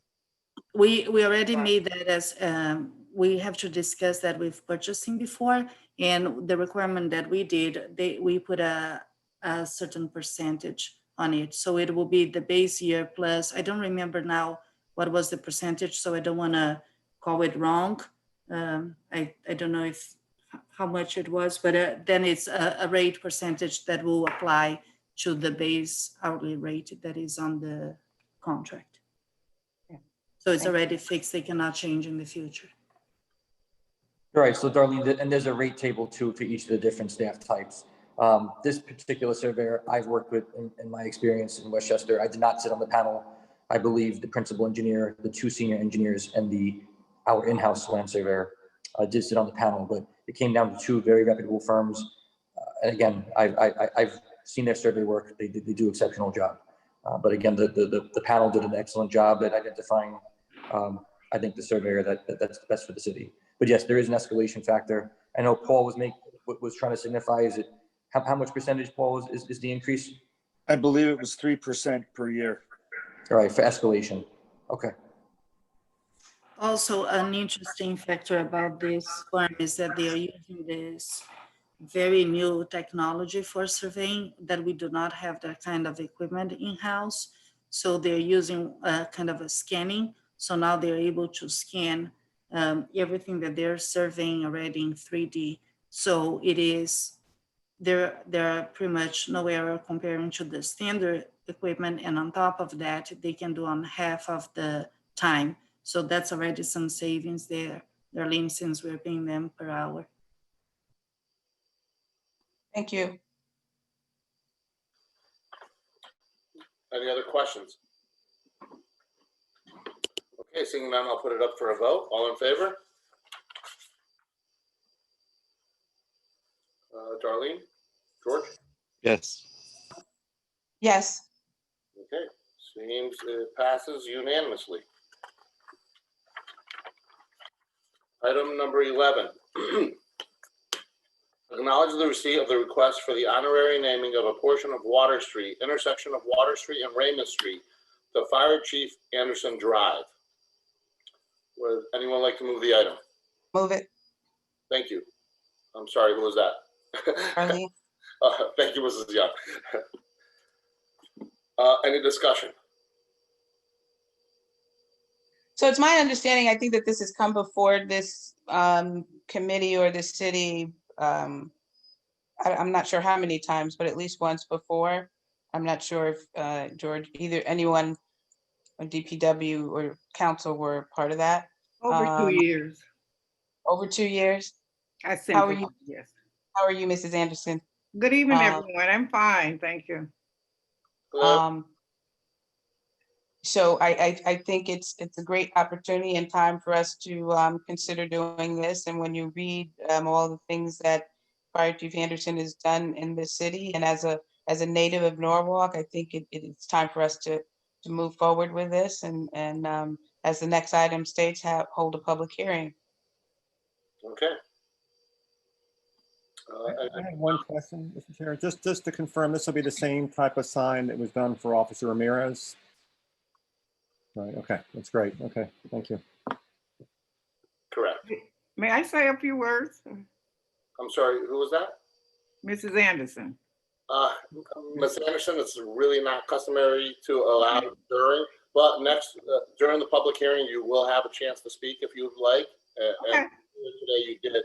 If you want to add something from today, what's being said to the record, feel free to email it to me and I'll make sure it does get in there. Okay, thank you. Thank you for attending today, by the way. I do want to say this, though. Thank all of you all for your hard work. I mean, my goodness. All right, I'll let you say that. Okay, I just want to say, I really do want to say that. Anyway, that's. I know your time is short, but thank all of you very much for your service. Goodbye. Thank you. Thank you. All right. So if there's no other discussion or questions, I'll put it to a vote. All in favor for item number 11? Yes. Yes. All right. Again, seems unanimous. No one opposed. No abstentions. So it passes unanimously. Item number 12, schedule a public hearing for the honorary naming of a portion of Water Street, intersection of Water Street and Raymond Street, to Fire Chief Anderson Drive. The public hearing shall be conducted in order to hear all parties interested in commenting on the proposed honorary street naming and to take such action on said naming that the committee may deem advisable. The public hearing is scheduled for Tuesday, October 6, 2020 at 7 p.m. by the way of video conference or teleconference. Would anyone like to move the item? I'll move it. Thank you, Mr. Langella. Any other? I have a question. Yes. Is that the name that we're looking to actually name the street? Fire Chief Anderson Drive? There will be the honorary. Fire Okay, so Drive. Correct, Anthony? Yeah. So it's going to be the same way we just did Officer Ramirez. okay. So it'll be the name of the road with a plaque right above it being known Okay. as honorary Okay. Fire Chief Anderson Drive. If I'm incorrect here, please feel free to correct me. I don't see anybody chiming in. I'll take that as I'm right. You're right. Okay. Are there any other questions, comments, or concerns? Okay, seeing none. So all in favor? Yes. Yes. Seems unanimous. I'm not even going to ask if anybody's opposed. So then let it be known that the public hearing is set for Tuesday, October 6th, 2020 at 7 p.m. Number 13, authorize the mayor, Harry W. Rilling, to execute a maintenance agreement between the city of Norwalk and the Metropolitan Realty Associates LLC for the maintenance of the fence installed on the existing retaining wall within the city right-of-way along the length of the frontage of the property located at 1 Bates Court adjacent to Dr. Martin Luther King Drive, Dr. Martin Luther King Jr. Drive, sorry. Ms. Smith likes to move the item. First one up, I saw that. Are there any questions, comments? Yes, Mr. Livingston. Yeah, just a question on this one. This new fence will be plastic, is that correct? And we all know how plastic tends to get moldy, and so they're going to promise to clean it and all that? Yes, the developer is required to maintain that fence in perpetuity. Because currently, there's an existing black chain link fence. Yeah. And we had advised the developer, the city prefers the black chain link fence with no maintenance agreement, or the privacy fence, the plastic privacy fence, because this is within the right of way. So we didn't want the burden to fall on Public Works to have to maintain a specialty fence. No, that makes sense. I just want to make sure that they do, as part of the maintenance, they have to clean it. Yes. Yeah, great. Okay, thanks. Any other questions or concerns? Seeing none, I'll put it to a vote. All in favor? Yes. Ms. Young? Yes. All right, seems unanimous. No one opposed, no abstentions. Personally, I feel like this is a good idea. It takes away from the unsightly chain link fence that's there right now. I believe all the safety concerns were addressed. So again, it's going to be something nicer to look at than that ugly chain link fence. Item number 13, authorize the mayor, Harry W. Rilling, to execute a maintenance agreement between the city of Norwalk and Metropolitan Realty Associates LLC for the maintenance of the fence installed on the existing retaining wall within the city right-of-way along the length of the frontage of the property located at 1 Bates Court adjacent to the Dr. Martin Luther King Jr. Drive. Would anybody like to move that? I'm just going to pick somebody. George, you're up. George Theodorides moves that item. I know we just touched on it briefly. I don't know if you want to add anything else to it, Anthony or Vanessa. I think we kind of covered the maintenance part of it. Is there any other questions? No. All right, seeing none, I'll put it up for a vote. All in favor? Yes. Darlene, I'll take that as a yes. Fantastic, passes unanimous. Item number 14, authorize the mayor, Harry W. Rilling, to execute the gift letter in order to demonstrate formal acceptance of the gift of the fence from the Lockwood Matthew Mansion Museum. Would anyone like to move that item? Thank you, Mr. Livingston. Are there any questions? All right. It's a gift. Sorry? It's a gift. How did it come to be that they're offering the gift of this fence? Before I pass this on to Anthony or Vanessa, because they know obviously more than I do, the mansion has been trying to obtain this wrought iron fence to go back to the original look of the mansion. They had the gift of the fence and they're going to put it to the city for the maintenance part of it. Vanessa or Anthony, would you guys like to go a little bit further on it? You're correct, Chairman. So what happened is that the fence actually is being pretty much restored by DOT as part of one of the mitigations from the wall program. So if you guys drive by the Lockwood Mansion, you're going to see that there looks like a trench in front of the park. So that's why they just removed the fence. It's going to be totally restored and put it back. So Dimension decided in their last meeting that considering that we own the parcel, also we should own the fence, because the fence is actually in our parcel, in our right of way. So that's why they vote to that, but of course that entitles that we're gonna maintain. I have one point that today I was at the shop when they are restoring the fence in Plainview, and I asked them, how will be the maintenance after you guys restore? And then he said, oh, these things live forever. So we're not expecting any major maintenance, at least for another 50 years. Not sure if it's true, but maybe we just need to do some kind of a paint. But the good thing is that there will be no environmental paint related to it. Everything is getting done under this project. So we're pretty much getting a brand new restored fence. And if I could just add, just being on the commission, historical commission, Patsy Brush has been working on this for a long time with David Westmoreland. These pieces of the fence have been in the basement of the Lockwood Mansion for years. And they got this, as Vanessa said, through the DOT remediation program. So it's a big win. It costs a lot of money. You know, Yeah, so just for perspective, it's about 37 pieces. And when they move out of the basement, for each piece, we need 4 men to walk it up. So it's kind of heavy. It's one of those things that we cannot find anywhere anymore.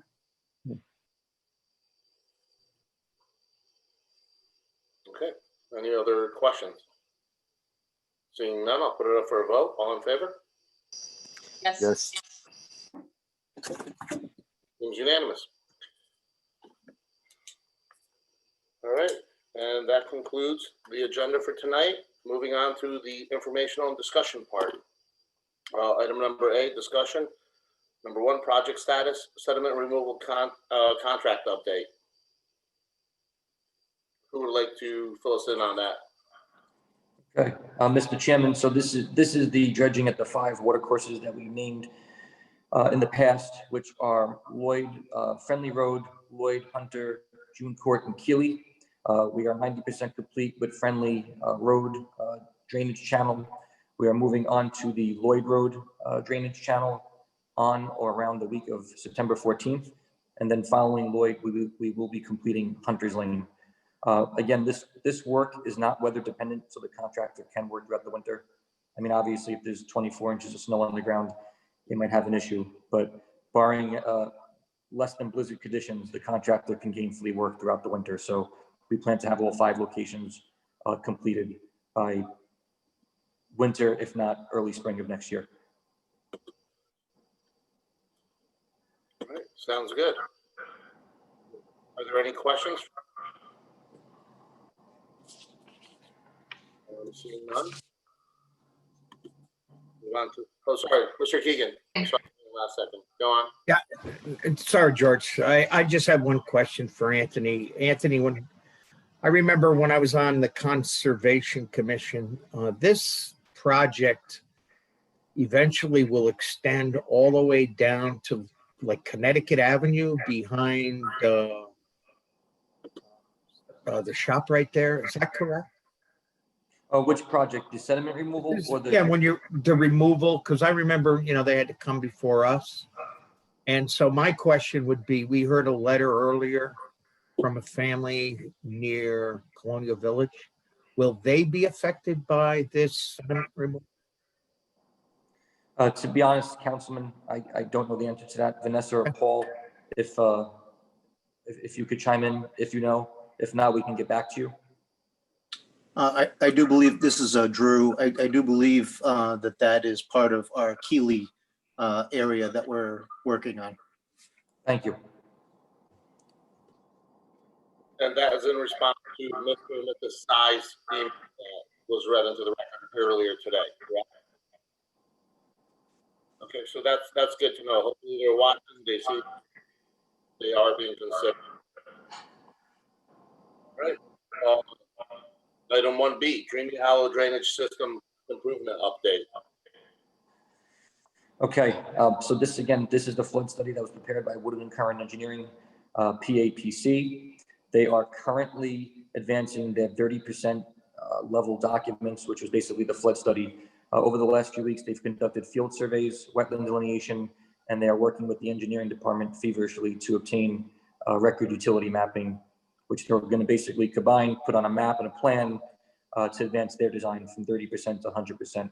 So big picture, these are the friendly pond area drainage improvements, estimated at $3.1 million of construction based on a preliminary cost estimate. And the anticipated schedule is as follows. Design will extend through the end of the year into early next year. We plan to bid out the project hopefully by January, February 2020, which is a good time to bid projects for contractor pricing. You typically get competitive pricing at the beginning of the year, and we anticipate starting construction in late spring of 2020. Excuse me, 2021. Okay. Any other questions? All right, moving on. Item 1A-C, paving curbs and sidewalk construction.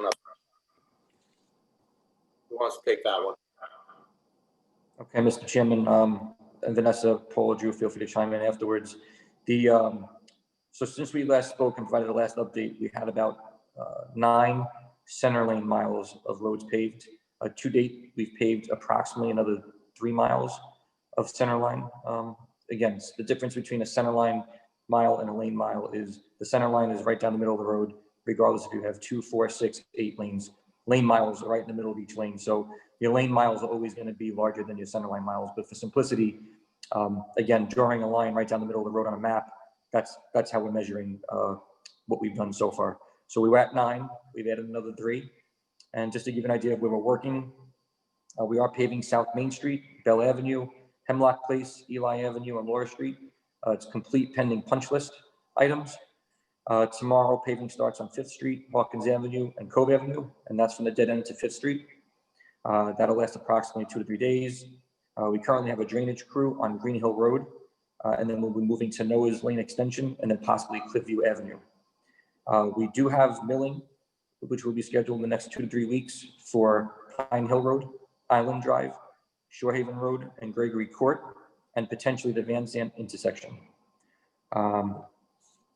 And we are also working on reclaiming 4th Street and Cove Avenue, and that's from 5th to 4th. And when I say reclaiming, that's digging the road down basically to the dirt and to the stone, and then rebuilding the pavement section up from scratch. That is not the same thing as milling and overlaying. And that reclamation of 4th Street and Cove from 5th to 4th will be scheduled with the milling shortly after paving of the above areas. So we made a lot of progress. Again, very pleased. We basically do a good job at staying with the paving forecast. Of course, things have to be adjusted along the way, whether it's because we run into utility conflicts or repairs on storm sewers that we were just talking about earlier. But we basically stick to the script. But if there's an effort to consolidate areas, so let's say if Road A was scheduled to be paved 2021, another road next to it was scheduled to be paved 2024, we'll typically combine both roads together for logistics and if funding allows. Again, Norwalk, I haven't seen that many roads paved compared to other municipalities, including Stanford, Greenwich, White Plains. So kudos to the engineering department, Vanessa, Paul, and Drew, and Mario, and all the junior engineers. I agree with you wholeheartedly. You're absolutely right. Even though everybody would like to see all the roads paved at once, Norwalk is a fairly large city with a lot of roads. But for the most part, you see the crews out there, they're working, and I think we're getting ahead of it. We're moving faster than we anticipated. I know, Anthony, not that long ago, Woodward list to get paid. Just give us an update on how soon that's going to happen. Okay, Mr. Chairman, one item D, correct? Yes. Sorry. Woodward. Sorry, Woodward Avenue. Oh, I'm sorry. My phone cut out. I apologize. Yeah, I was gonna also say that we forgot to mention about all the sidewalks. Go ahead, Anthony. Yes, the curbs and sidewalks, we are anticipating beginning Woodward Avenue construction on the week of September 14th. And following Woodward Avenue, we'll be moving on to the Ohio Avenue neighborhood. Fantastic. Chairman, I just want to clarify, is so people can have realistic expectation. We still have a lot of drainage work should be done prior to start doing some of the sidewalk itself. So we're going to be mobilizing on that week, but we're going to start doing some other works besides to get ready to do the sidewalk. Also, for now, we're continuing on doing sidewalks on Third Street, and then we're gonna move to Second and First. Fantastic. Thank you, Vanessa. All right, item 1D, the food scrap collection compost program update. I know we've gotten a great response so far, so let's hear it. Who wants to chime in on this one? Sure, Mr. Chairman. So the food scrap composting pilot program was originally started at the Rowayton Community Center in late April 2020, effective July 1st of 2020, our fiscal year. The city took over that program from Rowayton at the community center and also included the addition of the transfer station. To date, just to give you a few statistics, the Norwalk transfer station started the program July 1st with 2 brown compost bins, and we've now increased that to 4. So we doubled the bins in about 2.5, 3 months. And the pilot program originally started at the Rowayton Community Center with 2 brown compost bins. And we've grown that to about 8 bins, which are picked up weekly, same as the transfer station. So we have 4 at the transfer station, 8 at Rowayton Community Center, and the bins are picked up on a weekly basis. And to date, we've also picked up approximately 7,000 pounds or 3.5 tons of food composting material. So we feel this pilot program is off to a great success. There's a lot of interest in it. I know that the operations division gets a lot of inquiries about where they could pick up the kits or just general questions about what's in, what's out if they don't understand what's on the website. So thank you to the operations division for spearheading what I think right now is a very successful program and hopefully will be a permanent program in the community. And Mr. Chair, if I could just add, again, I've said this before, but thank you to Mr. Carr, Jessica, and the team for this program. It's incredibly popular here in Rowayton. In fact, I was just walking this weekend and somebody stopped me and asked, where can I get a bin? I really love this program. So really thank you for doing this. It's a great program and I hope we can continue it. Agreed. We've had a great response with the program. A lot of positive feedback. To clarify something that Chief Carr just said, the program picked up 6,900 pounds in the month of August alone, not throughout the entire program, just in the month of August alone. Yes, sorry, good point. So it was about 6,900 pounds in August, 6,000 pounds in July, about 5,000 pounds in June, and 300 pounds in April. But if you look from July on, when we initiated the citywide program, it would be 6,000 pounds plus about 13,000, excuse me. So yeah, about 13,000 pounds, 7 tons almost. Yeah. So kudos. Very good response. Yeah. Any other questions? All right, let's move it along.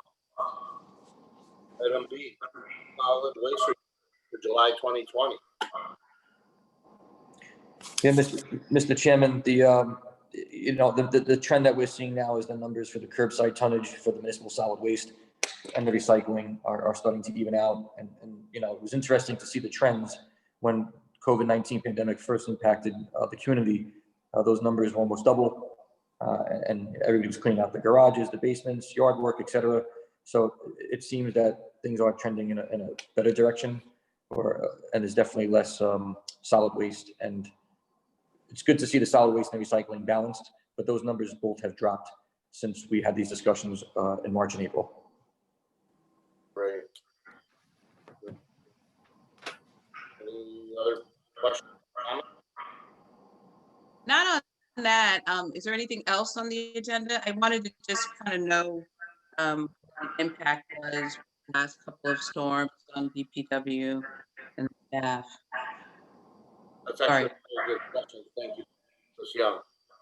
How much did we see of an impact? I know we had to clean up, pick up the flip side. I've heard positive things about it from residents. What's the feedback on your end? Well, as far as quantity, I don't have the final numbers offhand, but I know that in the first few days of the initial storm debris collection, which we employed 3 vendors to help haul out all the limbs, the trees, all the debris from the yardway site. I believe within the first week we had over 900 tons Again, Chris or Jessica could correct me or add in with those figures. I don't have one to date, but I know that they did a lot of work to logistically fit all the debris that was coming in to make sure it was getting out. And it was a lot of moving around, a lot of shifting of one pile to another pile. In conjunction, we also had a city project going on, the dredging in Friendly Pond. We were bringing material there too. So I think that Chris and Jessica did a great job of figuring that out and planning ahead. And again, we employed 3 different vendors who had, I believe, about 10, 11 trucks daily coming in and out of hauling material, at least for the first week, and then things started to subside. And I'm going back to the August 4th storm, not the storm debris cleanup that initiated yesterday. What about manpower? Man hours, was there significant overtime, or just how did that work? Yeah, I believe for the August 4th storm, we incurred about $72,000 worth of overtime. And that was from Tuesday, August 4th to Monday morning of August 10th. And that's what that overtime period incurred. Because a lot of that work was night work. And we didn't start working overnight. Tuesday and Wednesday, Eversource was not responsive. Thursday is when they sent their make safe crew of 1 person to the operations center. And Thursday, Friday, Saturday, and Sunday, the crews worked overnight. Okay. Mr. Livingston. Yeah, if Ms. Young is done, with your indulgence, I'd like to read something in the record on this subject, actually, because sometimes I don't think that as much as we talk about this, Mr. Carr and his staff and Chris and everybody gets enough credit. And I wanted to read a letter that I got from a constituent, part of which is about the police, but the gist of it is what the city as a whole and DPW. So it's from Ann Magdalene. I'll read it. It's pretty short. Hi, Tom. A quick note to let you know how utterly fantastic Norwalk services are, which I hope you'll share with anyone and everyone who would appreciate reading how the city delivered. This is right after the storm. 1, a huge branch came down on wires on Briar Street during last week's storm. After a few hours, I called Eversource to report it, but couldn't get through. I called the fire department, but it wasn't an emergency and it was after hours, so I couldn't reach anyone. Ditto for the police department. With that, I took a photo, posted on Instagram, and tagged the Norwalk Police Department. Within minutes, someone responded via direct message to call a number, at which point a real person answered the phone and took the information. Next time I looked outside, there was tape cording off the street.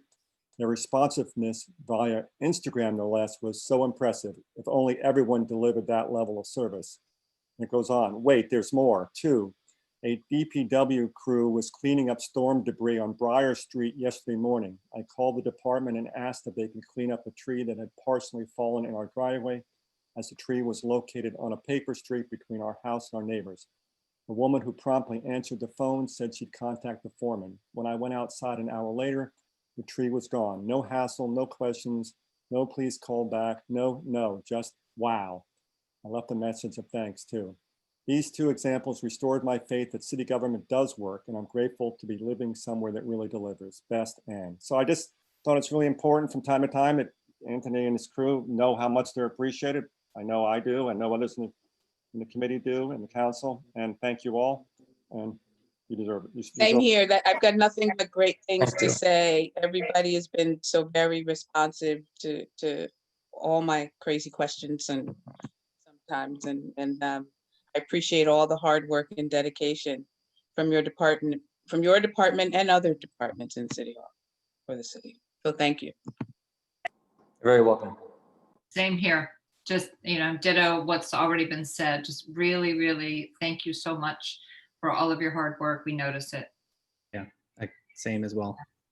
Thank you. Agreed, Anthony. And that goes across the board. You have a great crew there, whether it's the streets, the sidewalks, the drainage, or come time of a bad storm and the response. You have a great team, and I'm happy that you see that it is being recognized. And people, I know you hear the bad news right away. Bad news travels fast. Good news maybe trickles, maybe. So it's great to see people are responding to it, and you guys are getting the recognition you deserve. All right. I assume we have everything wrapped up then. We're good for today? All right, that's good enough for me. Next scheduled meeting's Tuesday, October 6th, 2020, 7 p.m. We'll figure out whether it's going to be Zoom, most likely will be, in person or telephone, whatever. With that being said, would anyone like to make the motion? Mr. Keith? Motion. Oh, Darlene, motion to adjourn. Thank you very much, everyone. It was a great night. Have a Thank you. Good night. Good meeting. Good night. Good night. Thank you Stay so healthy. much.